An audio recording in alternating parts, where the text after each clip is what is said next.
C'est les tuyaux, tu sais, qui se remplissent, qui s'allongent en fait avec la pression dedans, donc c'est toujours un peu vivant, quoi.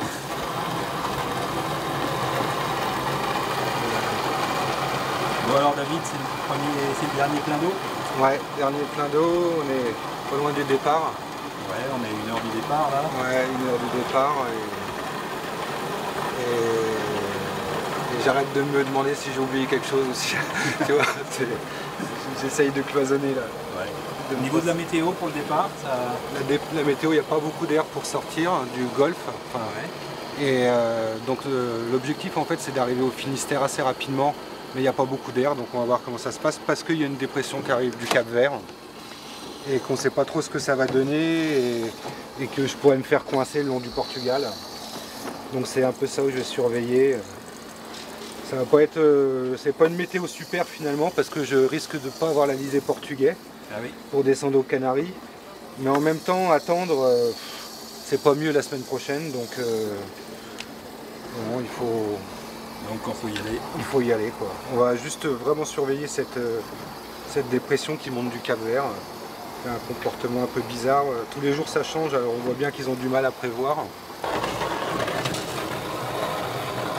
C'est difficile d'avoir la bonne météo pour sortir du golfe de Gascogne, la bonne météo le long du Portugal. Bien sûr.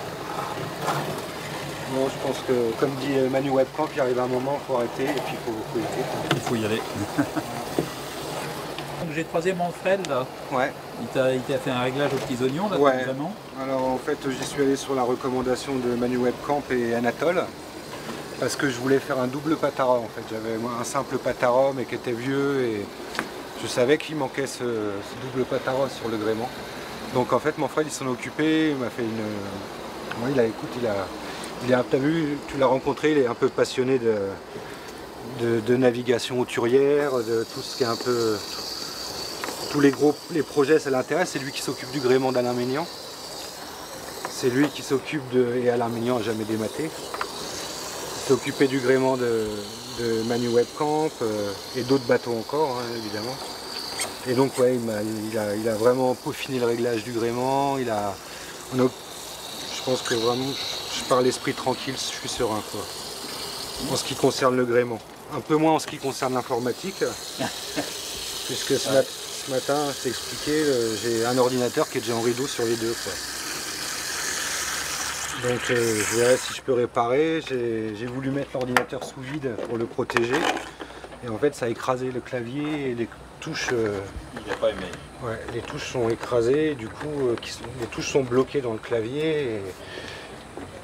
Et ça, je verrai, il va falloir que je démonte, mais je ferai ça plus tard. Alors là, je suis sur le vieil ordinateur de secours, et puis bon, j'arrive. Ça m'a un peu tracassé ce matin quand même. Tu vois, Bon, Manfred, donc toi, tu t'es occupé un peu du gréement, là, de lui peaufiner et de lui faire des réglages aux petits oignons.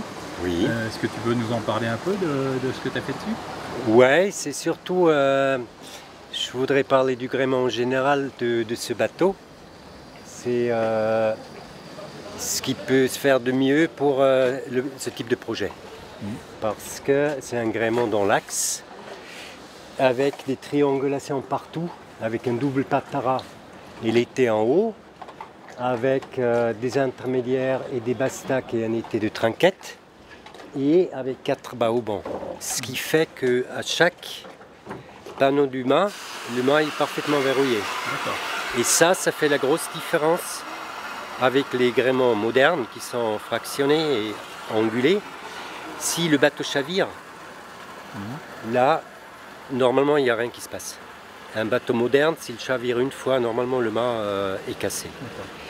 Et on a de temps en temps des demandes de gens qui partent avec des bateaux modernes pour des projets pareils.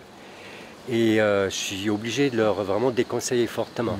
Parce que les bateaux les gréements, l'architecture du gréement ne correspond plus à ce que le bateau est censé de pouvoir subir. Et dans le cas par exemple d'Alain Maignan, lui il avait exactement la même configuration que David. Il a chaviré 7 fois et il est revenu avec un gréement intact.